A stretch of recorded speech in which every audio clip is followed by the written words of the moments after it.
பிரியமானவர்களே, எப்படி இருக்கிறீங்க? நல்லா இருக்கிறீங்களா? இயேசு கிறிஸ்து உங்களுடைய ஒவ்வொரு காரியத்திலும் அக்கறை உள்ள ஒரு தெய்வன். ஒரு நஷ்டம், ஒரு இழப்பு, ஒரு பாதிப்பு, இந்த மாதிரி காரியம் வரும்போது மனதில் துக்கம் வரும். இன்னும் எவ்வளவு காலத்துக்கு என்பதாக. ஏன்னு சொன்னால், கஷ்டப்பட்டு சம்பாதிக்கிறோம், பணம் ஆஸ்பத்திரிக்கே போயிடுது. கஷ்டப்பட்டு உழைச்சி சம்பாதிக்கிறது, வட்டிக்கே காசு போயிடுது. கஷ்டப்பட்டு சம்பாதிக்கிறது வீண் செலவிலேயே போயிடுது. நீங்கள் உழைச்சி சம்பாதிக்கிறதை யாரும் சாப்பிட்டு போயிடுறாங்க. அது ரொம்ப மனசை பாதிக்கும்ல.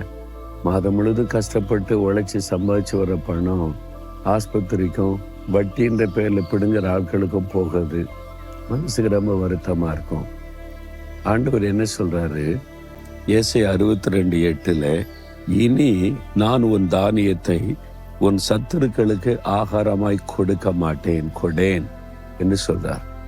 உன் சத்துரு, நமக்கு யாரு சத்துரு? எந்த மனிதரும் நம்ம சத்துருக்கள் கிடையாது. சாத்தான் தான் சத்துரு.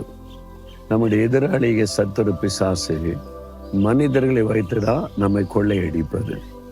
கஷ்டப்பட்டு உழைச்சி சம்பாதிக்கிற பணத்தை திருடி கொள்ளுவது. சாத்தானை குறித்து ஆண்டவர் சொல்றார், அவன் திருடன், கொல்லுகிறவன், அழிக்கிறவன் என்று சொல்லி. வேத புத்தகத்தில் இஸ்ரவேல் ஜனங்கள் அந்த தேசத்தில் இருக்கும்போது கிதியோன் காலத்தில் கஷ்டப்பட்டு அவங்க விதைப்பாங்க, அதை உழுவாங்க, நிலத்தை பண்படுத்துவாங்க, விதைப்பாங்க, தண்ணீர் பாய்ச்சுவாங்க, நல்ல விளைஞ்சி வரும்ல. அறுவடை டைம் வரும்போது பக்கத்து நாட்டில் இருக்கிற சத்துருக்கள் படையெடுத்து வந்துடுவாங்க. வந்துட்டு இவங்களெல்லாம் விரட்டிட்டு எல்லாத்தையும் அறுத்து கொண்டு போயிடுவாங்க தானியத்தை. இவங்க கஷ்டப்பட்டு உழுது விதைச்சி அந்த தானியம் இவங்களுடைய பலனுக்கு வருகிற சமயம் வேற ஆள் அறுத்துட்டு போயிடுவாங்க. அப்போ இவங்க கஷ்டப்பட்டு உருவாக்கின தானியம் சத்துருக்கள் கொண்டு போயிடுவாங்க. எப்படி இருக்கும்ல, மனசு ரொம்ப சுதந்திரம். இவ்வளோ கஷ்டப்பட்டு மாதக்கணக்கா இந்த தானியத்துக்காக காத்திருந்தா சத்துருக்கள் வந்து கொள்ளடிச்சிட்டு போயிட்டாங்களே.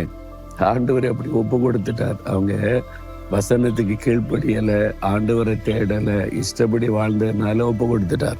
இனி உன் தானியத்தை உன் சத்துருக்களுக்கு ஆகாரமாய் கொடுக்க மாட்டேன் அப்படின்னு சொல்லி இதுவரை நடந்திருக்கலாம். நீ கஷ்டப்பட்டு சம்பாதிக்கிற பணம் ஆஸ்பத்திரிக்கே போயிடுது. ஒரு சமயம் ஒரு குடும்பத்தார், கணவன், மனைவி, ஒரு 3 பிள்ளைகள், ஒரு ஏழை குடும்பம் என்னை பார்க்க வந்தாங்க. அவங்களை உட்கார வச்சு நான் பேசினேன். என்ன விஷயம் சொன்ன? ஐயா, எங்கள் வீட்டில் வியாதி இல்லாத நாளே இல்லையா. என் மனைவி வியாதிப்படுவா, டெய்லி ஆஸ்பத்திரிக்கு போகணும். அவள் சுகமானோன்னு ஒரு குழந்தை வியாதிப்படும், அதுக்கு ஆஸ்பத்திரிக்கு போகணும். அது சுகமானோன்னு அடுத்த குழந்தைக்கு வியாதி வரும். மாற்றி மாற்றி மாற்றி வியாதி, தினம் ஆஸ்பத்திரி தான். நான் கஷ்டப்பட்டு ஒரு மில்லில் வேலை செய்கிறேன். மாதம் முழுவதும் கஷ்டப்பட்டு வேலை செய்த சம்பளம் கிடைச்சா பாதிக்கு மேலே ஆஸ்பத்திரிக்கு தான் போயிடுது. அப்போ நாங்கள் எப்படி நல்லா சாப்பிட்றது, ஊடுத்துறது, ரொம்ப கஷ்டம். அதனால தான் ஜெபம் பண்ணிட்டு போக வந்தோம் அப்படின்னு சொன்னாங்க. இவர் கஷ்டப்பட்டு உழைக்கிறது யாருக்கு போகுது? ஆஸ்பத்திரிக்கு போகுது. அது மாதிரி இவர் சம்பாதிக்கிற பணத்தை சாத்தான் ஏதோ ஒரு விதத்தில் வியாதியை கொடுத்து அதை திருடி கொண்டே இருக்கிறான். அப்போ நான் சொன்னேன், நாம் ஜெபிக்கலாம். நீங்கள் உழைச்சி கஷ்டப்பட்டு சம்பாதிக்கிறீங்க, அந்த பணத்தை இந்த மாதிரி திருடன் பிசாசு திருடி கொண்டு போக விடக்கூடாது. உங்களுக்கு ஒரு பாதுகாப்பு இருக்கணும். நான் சொல்கிற மாதிரி செய்வீங்களான்னு சொல்லுங்க. ஐயா செய்கிறேன். நான் தினம் குடும்ப ஜெபம் பண்ணுங்க. ஒரு 20 நிமிஷம் தான் ஆகும். குடும்பமாக உட்காருங்க, 2 பாட்டு பாடுங்க, வேத வசனம் வாசிங்க, ஜெபம் பண்ணுங்க. 15லேருந்து 20 நிமிஷம் தான் ஆகும். செய்யுங்க. உடனே சொன்னார், எனக்கு ஷிஃப்ட் ஐயா, 3 ஷிஃப்ட்டு, பகல் ஷிஃப்ட்டு, ராத்திரி ஷிஃப்ட் அப்படிலாம் இருக்கும்.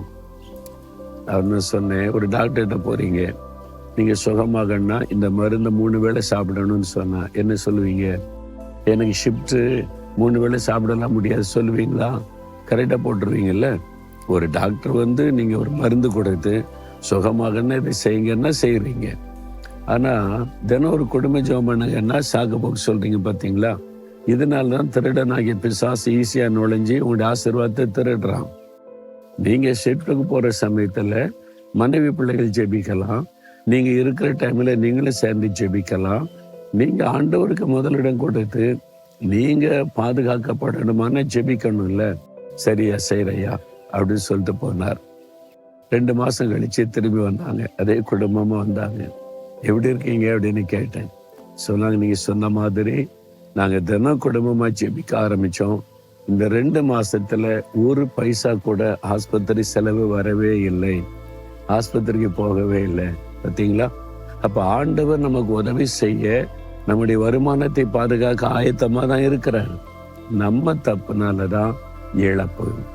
ஏன் நீங்க உங்க பணம்லாம் வீணா போகுது, வட்டிக்கே போகுது, ஆஸ்பத்திரிக்கே செலவாகுது, வீண் செலவுலையா போகுது? உட்கார்ந்து யோசிங்க. அப்ப நீங்க ஆண்டவர்கிட்ட ஒப்பு கொடுக்கணும்ல. அந்த சாத்தான் உள்ளே நுழைந்து உங்களுடைய ஆசீர்வாதத்தை திருடுவதற்கு ஏதோ ஒரு வாசல் இருக்கிறது. அதை அடைச்சிடணும். உங்க ஜெப குறைவாக இருக்கலாம், பரிசுத்த குறைவாக இருக்கலாம், விசுவாச குறைவா இருக்கலாம். இன்னைக்கு அதை ஒப்பு கொடுத்து, ஆண்டவரே, இனிமேல் நீங்க எனக்கு கொடுக்கிற ஆசீர்வாதத்தை திருடன் பிசாசு கொண்டு போக விடக்கூடாது, என்னை ஒப்பு கொடுக்கிறேன்னு சொல்லுங்க. இனி அப்படி நடக்காது.